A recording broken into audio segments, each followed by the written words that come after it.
una sala aislada del Centro Espacial de Goddard, en 1978, ingenieros civiles y militares trabajaban en un proyecto que nunca figuraría en los registros de la NASA. El objeto, de apariencia común, estaba listado en los documentos como Unidad Experimental 06B, pero entre los técnicos recibió otro nombre, el Testigo. Oficialmente era solo otro satélite de comunicaciones, pero nadie sabía exactamente quién había autorizado su creación, ni siquiera el director del centro. El proyecto no estaba vinculado a ninguna misión pública. Los códigos de autorización venían directamente del Pentágono, sin explicaciones. Componentes electrónicos llegaban sellados, con etiquetas en ruso, chino y hebreo. Era como si piezas de diferentes tecnologías hubieran sido reunidas allí, formando un mosaico de intenciones ocultas. Este satélite no es estadounidense, no es de nadie, murmuró uno de los ingenieros antes de ser transferido, repentinamente, a una base en Alaska. La noche anterior al Punino 900 lanzamiento, un corte de energía afectó la base por exactamente 11 minutos y 11 segundos. Cuando volvió la luz, una de las antenas de rastreo ya estaba alineada hacia un punto específico en el cielo, una coordenada sin satélites registrados. Algo, o alguien, parecía saber exactamente a dónde debía mirar el testigo. El lanzamiento fue registrado como cancelado en los comunicados oficiales. Ninguna prensa fue invitada. Pero a las 03:41 de la mañana del 13 de abril de 1979, el cohete Titan 13 dejó una estela silenciosa en los cielos de Cabo Cañaveral, transportando al satélite desaparecido. No hubo transmisión en vivo, no hubo celebración, solo silencio y sombras observando. Las coordenadas orbitales insertadas en la misión no coincidían con ninguna órbita geoestacionaria o polar conocida. La telemetría indicaba una trayectoria elíptica e irregular, como si el objetivo fuera perderse o ser encontrado por algo más allá de la Tierra. En los primeros días, todo parecía marchar bien, hasta que la señal se apagó por completo. Ni una frecuencia, ni un pulso. Era como si el testigo nunca hubiera existido. Dentro de la NASA, la orden fue clara: silencio absoluto. Los técnicos fueron instruidos a no mencionar el satélite ni siquiera en comunicaciones internas. Quien insistía en saber más era apartado. Pero un detalle pasó desapercibido. Un operador de radar en Islandia grabó el eco de la última transmisión, un código incompleto pero con un patrón que nadie reconocía. 5 años después, en una reunión restringida de la CIA con la NSA y el Departamento de Defensa, un nombre resurge entre los archivos confidenciales: Operación Sombra.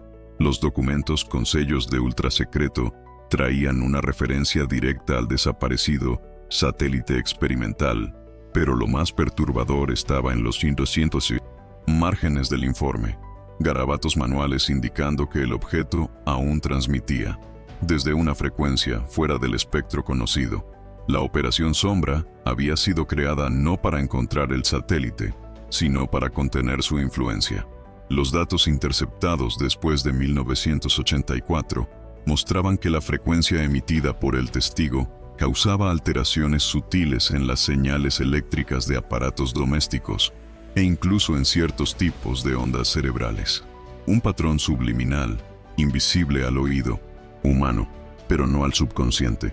Dentro de los archivos de la operación había otro elemento intrigante: una lista con 23 nombres, científicos, ingenieros y operadores de comunicación que habían tenido contacto directo con la misión en 1979. 10 de ellos estaban muertos. Los demás habían desaparecido, y en todos los registros de sus últimas transmisiones, una misma palabra se repetía: regreso.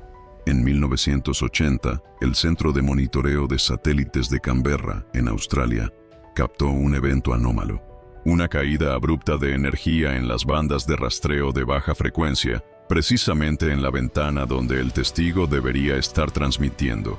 Pero el satélite no estaba allí, ni en ninguna otra posición orbital conocida.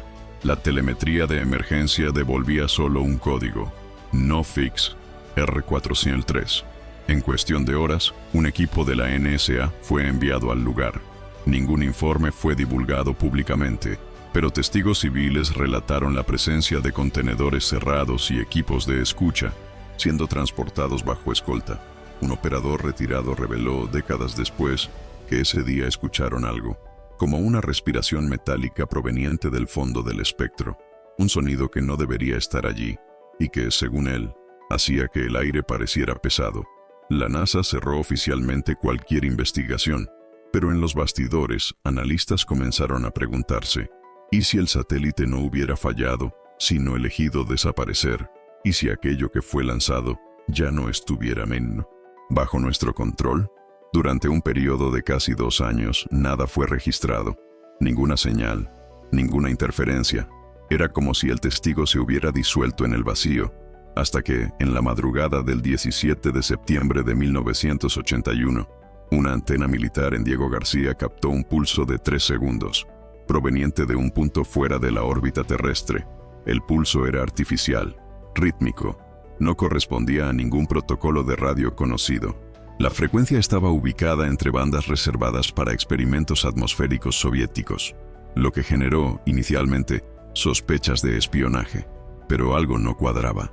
La firma energética era exactamente la misma registrada antes de la última comunicación del testigo en 1979. Ese pulso se repitió exactamente 7 días después, 3 segundos. Luego, 7 días de silencio. Los técnicos comenzaron a tratarlo como una cuenta regresiva, una especie de reloj, o peor, un intento de comunicación por parte de algo que no podía o no quería ser entendido. Científicos de 3 países intentaron descifrar los pulsos. Los franceses dijeron que era una forma de transmisión primitiva. Los alemanes afirmaron que era matemática fractal. La NSA, por su parte, declaró oficialmente que no había mensaje alguno, pero dentro de sus laboratorios secretos, otro grupo decía lo contrario. Un algoritmo desarrollado por la Universidad de Stanford, cuando se aplicó al patrón de los cientos pulsos, reveló una estructura binaria oculta, con un ciclo de repetición cada 91 emisiones. Cuando se decodificó, el binario formaba una imagen, un círculo envuelto en 3 líneas curvas. El símbolo coincidía con dibujos encontrados en ruinas sumerias. Pero, ¿cómo sería eso posible? Los especialistas que participaron en la decodificación fueron convocados a reuniones confidenciales. 3 de ellos solicitaron asilo en países extranjeros. Uno de ellos, antes de desaparecer, publicó un artículo cifrado donde escribió: "El mensaje está llegando, pero no para nosotros". ¿Qué estaba realmente transmitiendo el testigo? ¿Y para quién? En diciembre de 1983, un observatorio astronómico amateur en Chile captó una anomalía curiosa, un objeto cruzando el cielo nocturno, reflejando una firma espectral idéntica a la del testigo. Lo más extraño, parecía moverse contra el flujo orbital de la Tierra, algo que, según las leyes de la física orbital, sería imposible sin una propulsión no convencional. La imagen del objeto fue registrada por solo 3 segundos, antes de desaparecer por completo. Los análisis de espectrómetro mostraron una emisión inusual de bismuto y un trazo desconocido, que no corresponde a ningún elemento de la tabla periódica. Un físico chileno llegó a afirmar que aquello no era tecnología humana, pero tampoco era natural. Semanas después, un oficial de la Fuerza Aérea de EEU desembarcó en Santiago y confiscó todos los equipos del observatorio. La alegación oficial: seguridad nacional. Pero la comunidad local nunca olvidó lo que vieron, y entre los investigadores, una sospecha creció. El testigo no solo había regresado, sino que había cambiado. En 1984, ingenieros de telecomunicaciones en Montreal detectaron una interferencia que causaba caídas de señal en redes telefónicas y transmisiones de radio en banda civil. Lo curioso es que la interferencia parecía moverse. Surgía en un área, desaparecía y luego reaparecía a cientos de kilómetros, siempre con el mismo patrón, un ruido estático seguido de un bip intermitente. El fenómeno llamó la atención de investigadores de Bell Canada, que montaron un pequeño laboratorio de escucha. Cuando finalmente aislaron la frecuencia, descubrieron que estaba fuera del espectro atribuido a la comunicación terrestre. Era como si esa transmisión estuviera entre las frecuencias, como una grieta oculta entre canales. Lo más perturbador, al aumentar la ganancia de la escucha, captaron una especie de voz distorsionada, incomprensible, metálica, como si intentara formar palabras humanas. Especialistas en fonética intentaron analizar los patrones vocales y descubrieron que las ondas sonoras no venían de un emisor terrestre, sino que parecían estar siendo reflejadas por algo en órbita, algo que no constaba en ningún catálogo espacial.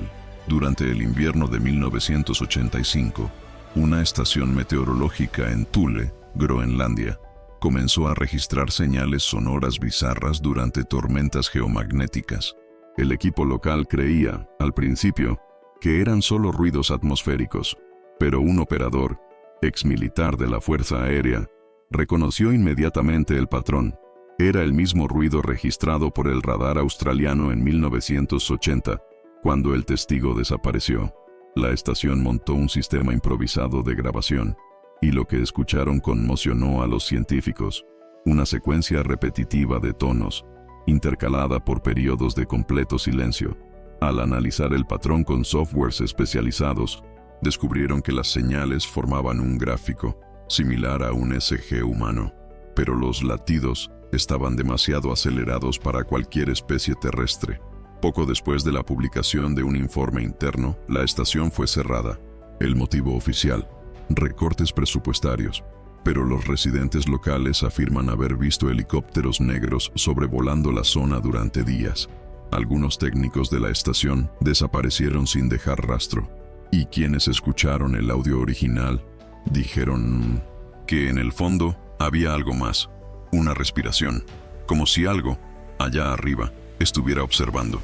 A mediados de 1986, la FAA, Administración Federal de Aviación de EU, comenzó a recibir reportes alarmantes de pilotos comerciales. Durante rutas transatlánticas, radios de cabina estaban siendo invadidos por ruidos extraños. Una secuencia de 3 bips agudos, seguidos por un sonido grave y continuo, como el arrastre de metal sobre piedra. Esto ocurría siempre a la misma altitud y siempre de noche. Inicialmente atribuyeron el fenómeno a interferencia atmosférica o problemas con satélites de comunicación, pero cuando 2 vuelos distintos, de aerolíneas diferentes, reportaron el mismo sonido en la misma noche, algo cambió. Uno de los copilotos llegó a describir el ruido como una presencia intentando entrar. La grabación de una de las transmisiones fue enviada a Boeing, que nunca la hizo pública, pero se filtró. En ese audio, disponible solo en círculos cerrados de 1900 en investigadores civiles, se puede escuchar claramente una frase entre los ruidos: "Estamos de vuelta". En español, ninguno de los miembros de la tripulación reconoció la voz, pero al cruzar el espectrograma con grabaciones antiguas, la firma vocal era compatible con una de las últimas transmisiones de El Testigo. En 1979, la presión de la comunidad científica comenzó a aumentar. Diversos investigadores independientes, repartidos entre Europa y América Latina, empezaron a publicar datos que indicaban la presencia de una fuente de transmisión móvil en la órbita terrestre, no registrada por ninguna agencia espacial. La NASA, cuestionada en una rueda de prensa en 1987, negó rotundamente cualquier implicación con un satélite perdido. Pero correos internos filtrados por un empleado anónimo revelaron otra historia. En comunicaciones internas, los directores mencionaban la sigla ETS, que no era una referencia a vida extraterrestre, sino a el testigo satelital. El satélite se había convertido en un riesgo, no por lo que hacía, sino por lo que podía revelar. La orden entonces fue clara: negar, desacreditar, borrar. Pero los datos persistían, y el patrón de las transmisiones comenzaba a evolucionar, más frecuente, más complejo, como si la cosa detrás de la señal estuviera aprendiendo. En 1988, un grupo de astrónomos de la Universidad de Kioto logró triangular la señal misteriosa en 3 captaciones diferentes. El resultado fue una coordenada espacial, completamente fuera de lo esperado. Un punto en el cielo que no albergaba ningún cuerpo celeste conocido. Una región de espacio profundo entre constelaciones, sin relevancia astronómica. un vacío absoluto. Sin embargo, al analizar imágenes infrarrojas del área, los astrónomos encontraron algo que no debería estar allí, una distorsión de fondo, como un contorno casi invisible, una masa irregular, fría, pero con presencia gravitacional, como si algo estuviera oculto allí, algo grande. Pocos días después, los archivos de la investigación fueron eliminados de los servidores de la universidad. 2 de los científicos involucrados fueron víctimas de accidentes domésticos en menos de un mes. El tercero, el profesor Takeshi Aso, desapareció. Su último correo contenía solo una frase: sin asunto ni cuerpo. El satélite no transmite, responde. En 1989, durante una conferencia en la Universidad de Buenos Aires, el astrónomo chileno Mateo Serrano presentó un estudio controvertido, un análisis espectral de la señal proveniente de la coordenada asociada a el testigo. En el auditorio lleno, dijo con todas las letras: no estamos tratando con un satélite, estamos escuchando algo vivo, algo que piensa. El video de la conferencia fue retirado de la red menos de 24 horas después. Serrano entonces comenzó a ser seguido. Reportó llamadas telefónicas silenciosas, luces sobre su casa, documentos violados. El 2 de junio de ese año, desapareció durante un viaje en tren a Valparaíso. La única pista dejada fue un cuaderno de anotaciones, entregado anónimamente a su esposa. En el diario, describía sueños recurrentes con un cielo sin estrellas y una voz femenina susurrando palabras en una lengua imposible. Al final de las páginas, había un dibujo hecho a mano, el mismo símbolo detectado en el código binario de El Testigo. Debajo, una frase: estamos siendo llamados de vuelta. Especialistas comenzaron a notar un patrón inquietante. Desde el primer pulso registrado en 1981, las señales de El Testigo, ahora más complejas y largas, seguían un ciclo exacto. Cada 243 días, la señal se intensificaba. Un pico de actividad, luego silencio. Y lo más desconcertante, ese intervalo corresponde al periodo de rotación retrógrada de Venus. ¿Una coincidencia? Los picos de señal también coincidían con eventos atmosféricos extremos en la Tierra, tormentas solares, apagones inexplicables e incluso brotes de comportamiento extraño en 1900. Poblaciones cercanas a zonas de interferencia. Científicos del Instituto Max Planck intentaron publicar un artículo relacionando las señales a posibles anomalías psicofísicas, pero fueron ridiculizados y el estudio desapareció misteriosamente. En foros clandestinos, usuarios comenzaron a llamar a los picos llamados. Algunos reportaban insomnio intenso en los días previos a la transmisión. Otros decían haber escuchado voces en sus sueños, como si la señal estuviera intentando infiltrarse a través de la mente humana. En 1990, la misión Voyager 2, que ya había cruzado los límites del sistema solar, comenzó a presentar fallos de comunicación. Durante 3 días, los datos recibidos de la sonda estaban encriptados, como si alguien o algo estuviera interfiriendo en la codificación. Cuando los ingenieros de la NASA finalmente lograron restaurar parte de la transmisión, encontraron un detalle aterrador. Entre lecturas científicas y datos cósmicos, apareció una secuencia de impulsos, no identificada. Cuando se convirtió en audio, reveló el mismo patrón rítmico detectado por el testigo. ¿Cómo sería eso posible? La Voyager estaba a miles de millones de kilómetros de la Tierra, pero había captado la misma señal. Algunos teóricos comenzaron a especular. El testigo no estaba solo transmitiendo desde la Tierra, estaba enviando algo hacia afuera. ¿Una invitación? ¿Una advertencia? ¿O una llave? Y la Voyager, incluso tan distante, solo respondió a lo que ya la estaba esperando en el vacío. A comienzos de 1991, un matemático español llamado Luis Barragán publicó, bajo seudónimo, un análisis detallado de los patrones rítmicos de El Testigo en un foro criptográfico de la Dark Web. A través de una modulación cruzada, descubrió que los pulsos formaban estructuras espejadas, como fractales sonoros, y que ocultaban una segunda capa de información, un mensaje dentro del mensaje. Al aplicar un algoritmo de deconstrucción basado en secuencias de Fibonacci, Barragán logró extraer un fragmento de audio inédito. A diferencia de las señales anteriores, Esta tenía palabras claras, dichas en español arcaico. No fuiste tú quien nos lanzó, fuiste llamado. El video con la grabación se viralizó en círculos ocultistas y conspirativos. Muchos lo interpretaron como evidencia de que el lanzamiento de El Testigo no fue un error, sino una respuesta a un llamado antiguo. Algo que la humanidad, inconscientemente, atendió al construir el satélite. Poco después de la revelación de Barragán, comenzaron a surgir reportes perturbadores entre operadores de radio aficionados que intentaron captar la señal original: náuseas, desorientación, crisis de pánico y, en algunos casos, alucinaciones auditivas severas. Un caso registrado en San Petersburgo ganó notoriedad. Un técnico de radio de 38 años comenzó a dibujar compulsivamente símbolos espirales tras escuchar el pulso de El Testigo durante 4 minutos. Neurocientíficos comenzaron a estudiar los reportes. Descubrieron que determinadas frecuencias emitidas por el satélite coincidían con las ondas cerebrales teta, asociadas a estados de hipnosis y sueño profundo. Lo más preocupante, incluso escuchando grabaciones de las señales, sin la señal original en vivo, los efectos persistían.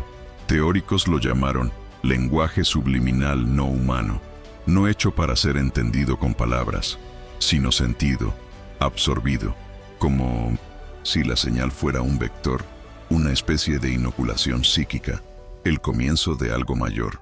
En marzo de 1992, un grupo de hackers de Europa del Este logró invadir servidores de investigación de la ESA, Agencia Espacial Europea, y extrajo un archivo de audio titulado S06B fullwave.wav. El archivo habría sido grabado en 1988 por una antena de escucha en alta frecuencia en Noruega, ligada al programa EISCAT. El contenido: 2 minutos y 17 segundos de una transmisión continua de El Testigo, en su forma pura. En los primeros segundos, el audio parece un zumbido bajo, pero poco a poco, voces distorsionadas comienzan a emerger, múltiples, superpuestas, en idiomas diferentes. Hay risas, llantos y algo que se asemeja a un coro distorsionado entonando una melodía imposible de reproducir. Psicólogos que escucharon el audio reportaron sueños lúcidos intensos y sensaciones de déjà vu prolongado. El archivo fue rápidamente eliminado de todos los servidores conocidos. Cualquier enlace que intentaba redirigir al audio era borrado o redirigido a páginas falsas. Pero copias sobreviven en discos duros escondidos, pasados entre investigadores como reliquias malditas. Y quien escucha nunca más oye el silencio de la misma forma. En 1993, una instalación militar no registrada en Nevada, cercana a la célebre Área 51, comenzó a operar bajo el nombre de Proyecto Argus. Oficialmente, era un centro de investigación atmosférica, pero documentos filtrados años después revelaron su verdadera función: rastrear e interceptar la transmisión de El Testigo antes de que se propagara. El complejo contaba con 3 antenas parabólicas subterráneas y laboratorios de contención neurológica. Los operadores entrenados para escuchar la señal no duraban más de 10 días en actividad. Informes internos relatan colapsos mentales, brotes de amnesia y, en un caso extremo, suicidio colectivo de un equipo entero de monitoreo. La decisión fue tomada. La señal no podía seguir siendo interpretada, solo contenida. Argus pasó a emitir una onda contraria, una especie de antiseñal, intentando neutralizar la transmisión original. Pero eso tuvo un efecto colateral inesperado. El patrón de El Testigo cambió, y por primera vez respondió con ira. 5 años después, en una instalación subterránea en Bruselas, miembros de la NSA, CIA, FSB ruso y hasta de la Agencia Espacial China se reunieron para discutir un protocolo inédito: contención no terrestre. El motivo: la señal de El Testigo había comenzado a interferir en sistemas de defensa nuclear, apagando radares, desprogramando misiles y, en un caso específico, activando una alarma de lanzamiento por cuenta propia.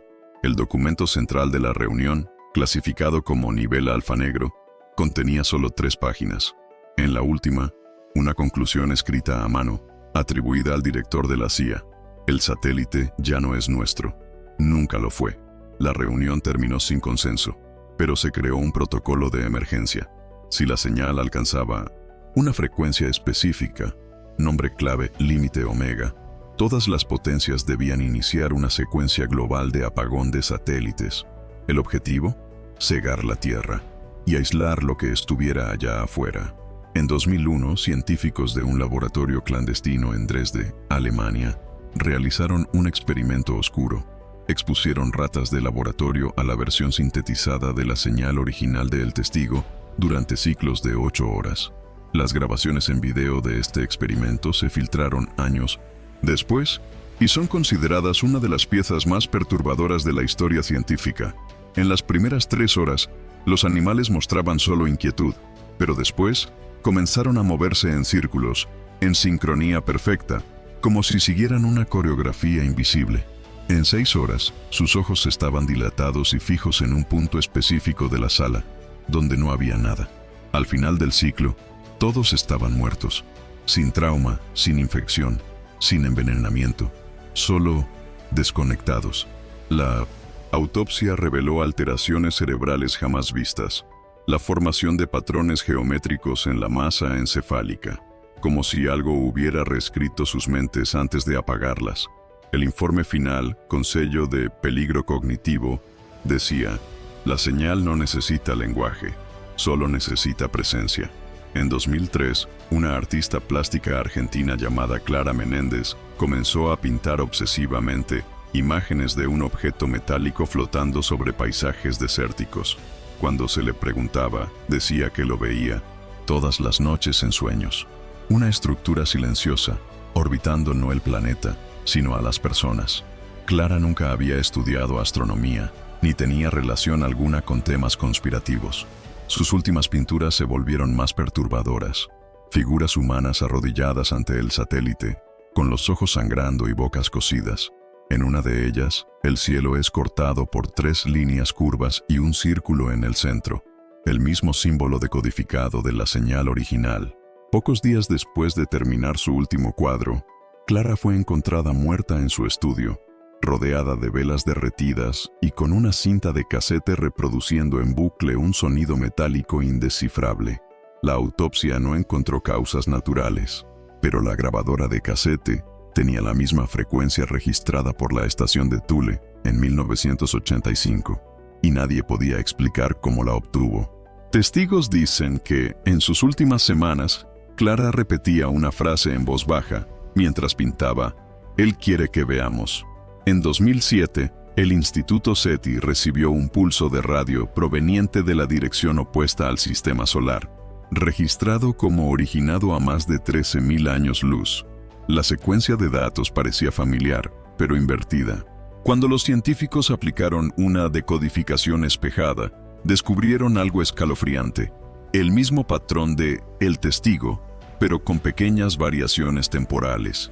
La señal, analizada posteriormente por criptógrafos, parecía contener una advertencia. No debiste haber escuchado, no debiste haber respondido, como si fuera un eco de algo que aún está por suceder. Surgió la teoría más temida: ¿y si el testigo no fue un transmisor, sino un receptor? ¿Y si alguien o algo del futuro estuviera intentando advertirnos sobre lo que ya comenzó? Esta nueva señal fue clasificada y almacenada bajo el nombre de Proyecto Janus, una referencia al Dios de 2 caras, pasado y futuro. Pero la pregunta persiste: ¿estamos escuchando el futuro o siendo escuchados por él? En 2012, durante un apagón de sistemas en el telescopio espacial Hubble, una imagen fue capturada por accidente. Un cuerpo cilíndrico, reflejando la luz del sol, cruzaba el lente por una fracción de segundo. La trayectoria no coincidía con ninguna órbita terrestre ni objeto catalogado, pero la estructura coincidía con las dimensiones exactas de El Testigo. Astrónomos independientes afirman que el satélite aún existe, pero ahora sigue un camino errático, fuera de la influencia gravitacional de la Tierra, una especie de órbita fantasma que se desplaza entre dimensiones gravitacionales, como si hubiera sido retirado o extraído.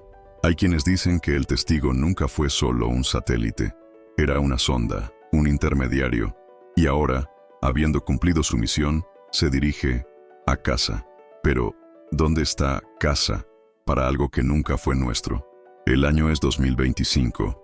Antenas de escucha dispersas por todo el planeta continúan captando ecos sutiles, invisibles para las masas, pero aún presentes para quien sabe dónde escuchar. El testigo no solo sobrevivió, ahora es parte de una red mayor, una constelación invisible de señales que surgen, desaparecen y regresan con variaciones casi imperceptibles, y en cada una de ellas, un código oculto, un nombre, una coordenada, un instante futuro. Las agencias espaciales ya no hablan del satélite. Su nombre es tabú, pero rumores indican que una nueva misión está siendo preparada, no para interceptar, sino para seguir el origen de la señal. Una nave no tripulada, programada para ir más allá de la heliosfera, equipada con tecnología que no figura en ningún catálogo público. ¿El destino? La coordenada del vacío, el mismo punto donde todo comenzó. La pregunta permanece en el aire, como la propia señal. ¿Quién realmente controla la transmisión? ¿Fuimos nosotros quienes creamos el testigo? ¿O fuimos solo instrumentos para que él naciera? ¿Habría elegido el satélite a sus creadores? ¿O estaría obedeciendo órdenes enviadas desde fuera, del tiempo, de un mañana que ya ocurrió? Nada es seguro. Solo el sonido, solo el pulso. Él continúa.